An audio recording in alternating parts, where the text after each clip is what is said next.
Hello, I'm in London. I've been here for 5 days and just now getting calibrated to the time zone. I'm still tired, but I got up at 6 a.m. Whereas before I was getting up 4 or 5 hours later. I'm tempted to go back and lay down and go back to bed. We'll see. Trying to stay very natural. Just let my body do what it needs to do. With blackout curtains, it definitely makes jet lag more powerful. Gives your body the permission to just sleep and be tired and not really know when it's supposed to wake up. So we'll see. But up before all of the coffee shops. Most people. This park is usually teeming with people running around on the trails. Even then it's quite nice, but right now it's especially nice. There's squirrels, birds, a couple people, but it's great. They leave the landscaping quite natural here, and I love that. There's just old tree stumps, fallen branches, uneven grass. It's really nice. It just feels very natural, like a true forest, which is very welcomed in the city. I can still hear the sound of the cars, but I can also hear a woodpecker, and I can still see people running around, but I can see squirrels. So it's really nice. I was at the British Museum yesterday and saw really cool world artifacts, like the Rosetta Stone, the Sutton Hoo helmet, which is a helmet from Anglo-Saxon time, which is like the year 500, 600. Crazy, like the Bogman mummies, these chess pieces that I really liked. My brother showed me them about a year ago, and I've always been fascinated with them. They were made out of walrus tusk, probably some traders, but yeah, up in Scotland, they found these crazy chess pieces.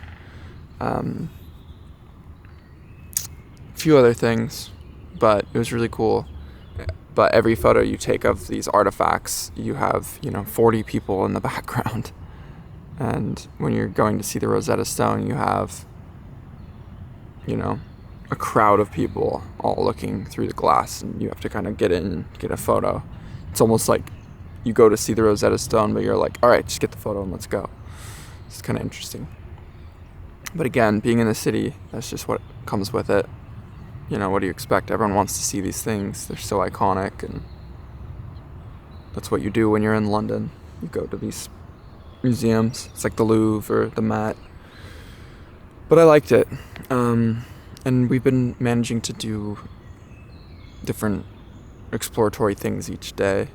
Kind of fell off one of the days, but we still went and saw the Tower of London and Tower Bridge and London Bridge, and got some food, so it was good. But calibrating, getting used to London.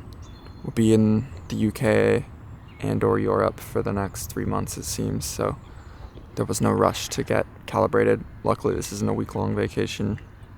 This is like plenty of time to sleep in if I need, so I really appreciate those longer trips. My goal for this trip as a whole was to finish the final draft of my book and move my business forward, spend time with my family, create true memorable experiences, and just enjoy the planet, be able to move around it and experience it. My roots are in England and the United Kingdom. I'm Welsh, English, Irish, Scottish, Dutch, a few other things, but this is my roots, so pretty cool. The sun's coming through. It's really nice. Today I wanted to talk a little bit about awareness.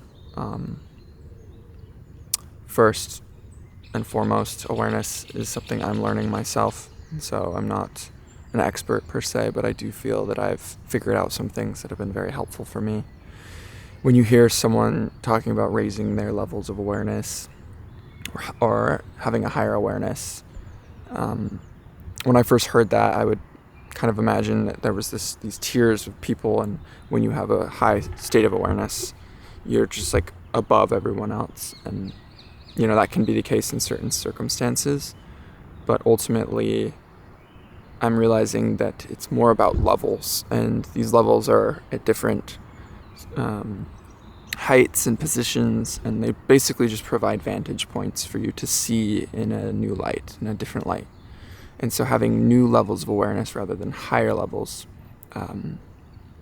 that's more of a proper way of looking at it.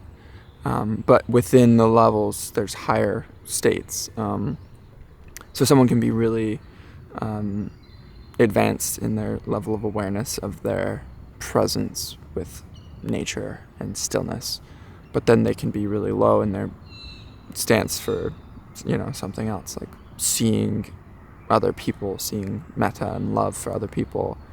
But generally when you raise one state, it sort of raises the others. So again, I'm no expert, but I think a good way of practicing gaining new levels of awareness is obviously meditation and personal contemplation, insight. So sitting down, lying down, walking, and beginning to become aware of your breath, and recognize when you're breathing in, when you're breathing out, and then beginning to recognize as thoughts come through to be able to witness them. And a good way of doing that is noticing noises and senses as you're meditating. And so you're noticing like the passing of this airplane, or the noise of the woodpecker, or the sights of people running by, or a dog running by. And then you observe them, and you notice them go.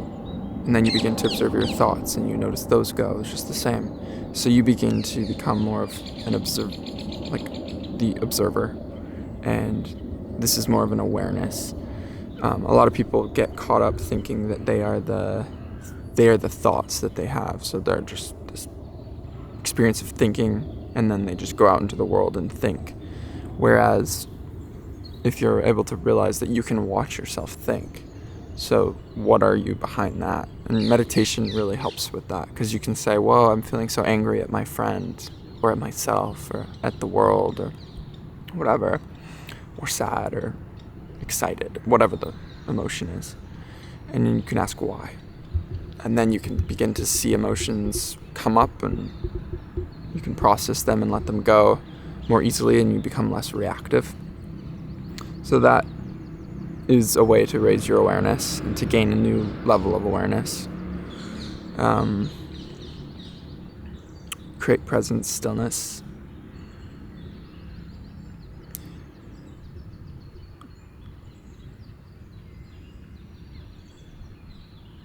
When you develop awareness, you begin to, as I said, be less reactive.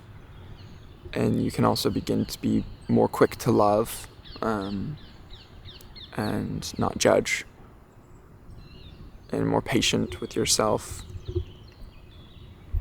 more true in your actions, and more honest in your understanding of why you're doing what you're doing.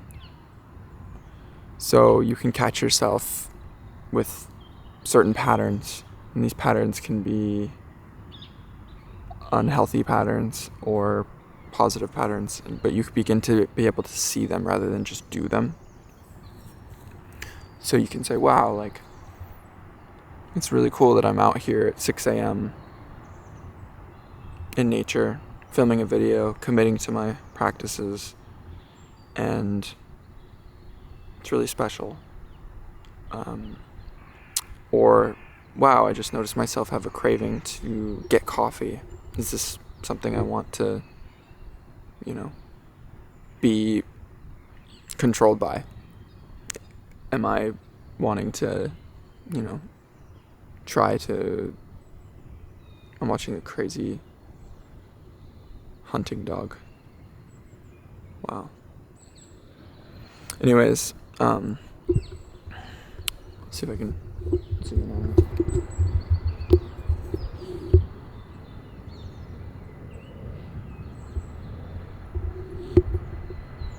It's like a greyhound, but you could tell it was bred to hunt.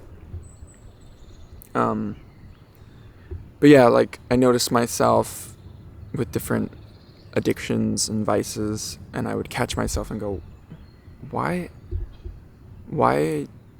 am I feeling this feeling to do this thing? And then, okay, so it started like this. It'd be like, I feel like masturbation is a really good one for men because they all can relate to it. But eating foods that aren't good for you, like gorging cereal or masturbation or whatever it is,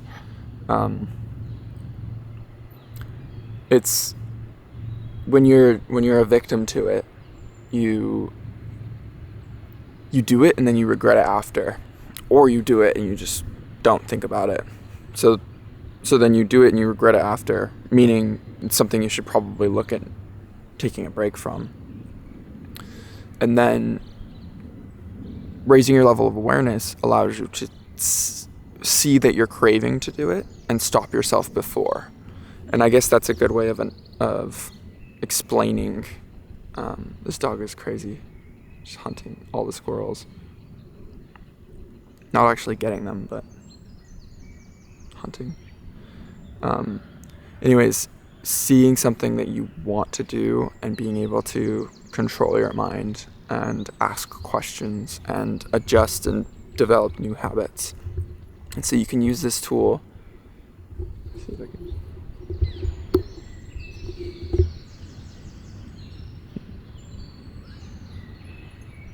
So cool. So you can use this tool and this practice to build good habits and release and move on from bad habits. And yeah, I definitely benefited a lot from that. Because there's, just different vices, whether it's masturbation or needing, like, you just all of a sudden eat a bunch of sweets and you're like, why did I do that? Or, all of that. And I noticed I would do that for years and years. Just kind of like, oh, it's just something I do. And then there's this feeling of regret after, but I don't really acknowledge it. And not knowing the point of it. Like, what's the point of doing actions if you don't know the point of them? Like, why did I go do this? Why did I do that? It's really interesting. And so when you're able to raise your level of awareness, you have an awareness of why you did that. And you have an awareness of what it feels like before you do that. And then you can kind of readjust and realign. It gives you a command center of the mind and your experience, and allows you to just move through life with a bit more intention and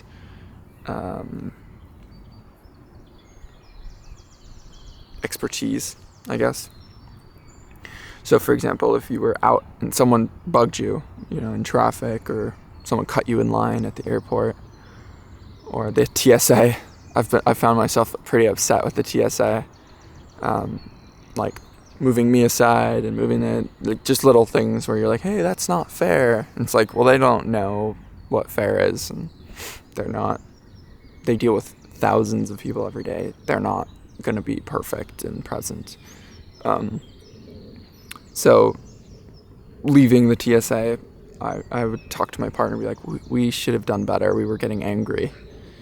It's the same thing, right? You find a feeling of regret after you do an action. Whether it's the cereal or the TSA, whatever, you're like, I shouldn't have done that. I could have done better. Or why did I do that? And then you can say, I did that because I assumed that they were threatening me or treating me unfairly or this or that. It's like, in the end, if I would have just been calm and moved through that situation, it would have been pleasant and quite silly to imagine being angry. So then the next time we go, we challenge ourselves to be better. And it's the same thing with dealing with a vice. So that's a very rough way of explaining awareness. To sum it up, I would say being able to find a space of stillness and calmness through meditation, contemplation, be able to witness cravings, urges, actions, reactions, and ask why you did them or why you want to do them, and then develop how you want to do the things you're doing and why. And through that, as I said, one development of one level of awareness helps another. And so as you raise your level of awareness in some certain vice that you're working on or some way of reacting, you begin to see how that interconnects to other areas of your life. And then you begin to live life much differently from the outside. It doesn't really look like much different, but you would never change it. And you are so grateful that you feel this level of awareness that you feel. If you go talk to someone else, you're the same person, like, this is life, like, cool, good for you, glad you're happy, but I don't really see it. Like, you think you're better than me.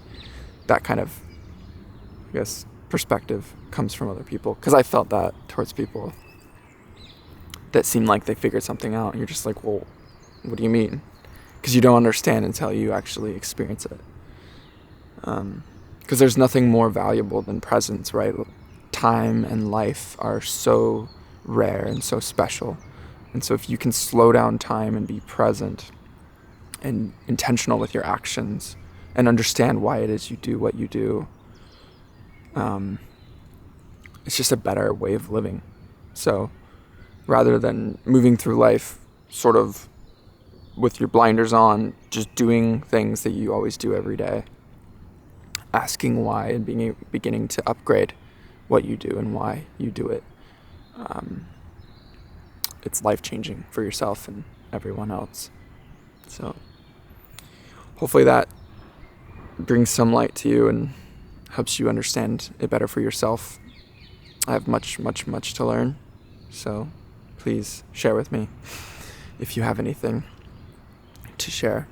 I'll be heading up to, I think, the Lake District and then to Scotland, but we'll see where I am in the next video. Thank you again for watching, and here if you need anything, download Mastery OS, get tuned into that system. I highly recommend it. You can track your meditations there, you can track your progress and insight in your journals, and then the mind and body training section. It's life-changing. So again, thank you. Bye.